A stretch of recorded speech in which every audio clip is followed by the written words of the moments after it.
7 proyek IKN rampung di kuartal I 2024, ini daftarnya, dilansir dari liputan6.com, PT Waskita Karya, Persero, Tbk, memastikan pihaknya akan menyelesaikan proyek di Ibu Kota Nusantara, IKN, pada kuartal pertama 2024. Sebanyak 7 proyek Waskita Karya segera dalam tahap penyelesaian di IKN Nusantara, yakni Jalan Logistik Lingkar Sepaku Segmen 4, Tol IKN Segmen 5A, Sekretariat Presiden dan Bangunan Pendukung, Kementerian Koordinator 3, Kementerian Koordinator 4, IPAL 123, dan Saluran Utilitas. Terpadu, MUT, 01, Direktur Utama Waskita Karya Muhammad Hanugroho mengatakan, komitmen ini sejalan dengan rencana pemerintah untuk mulai memindahkan aparatur sipil negara, ASN, ke IKN pada bulan Juli mendatang. Waskita Karya sebagai salah satu BUMN yang bergerak di bidang infrastruktur berkomitmen untuk terus mendukung pembangunan infrastruktur di Indonesia.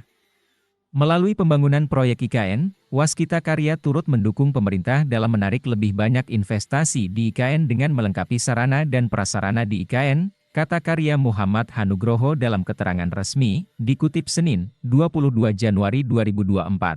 Hanugroho membeberkan, Waskita Karya mengerjakan 12 proyek di IKN senilai total Rp13,6 triliun, di mana porsi Waskita Karya sebesar Rp7,5 triliun. 12 proyek tersebut, antara lain Jalan Akses Lingkar Sepaku Seksi 4 senilai Rp139 miliar, Jalan Tol IKN Segmen 5A senilai Rp1,12 triliun, Gedung Sekretariat Negara senilai Rp1,35 triliun, Gedung Kemenko 3 senilai Rp403 miliar, kemudian Gedung Kemenko 4 senilai Rp735 miliar, IPAL 1, 2, 3 KIP IKN senilai Rp447 miliar, dan Jalan Feeder Distrik IKN senilai Rp644 miliar.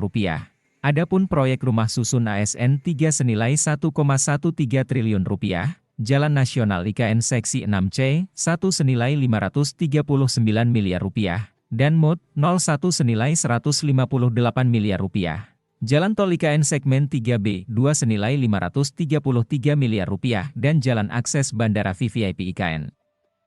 Komitmen Waskita Karya untuk mempercepat pembangunan proyek ini juga sejalan dengan harapan Presiden Joko Widodo, Jokowi, untuk melaksanakan upacara peringatan HUT RI 17 Agustus 2024 di Ibu Kota Nusantara, tutur Hanugroho. Ia pun optimis, sektor infrastruktur masih akan berpotensi mengalami pertumbuhan seiring dengan kebutuhan infrastruktur yang masih tinggi di Indonesia dan untuk mendukung pembangunan serta pertumbuhan ekonomi nasional. Ke depan, Waskita Karya berkomitmen akan terus mendukung pembangunan infrastruktur di Indonesia, ucapnya.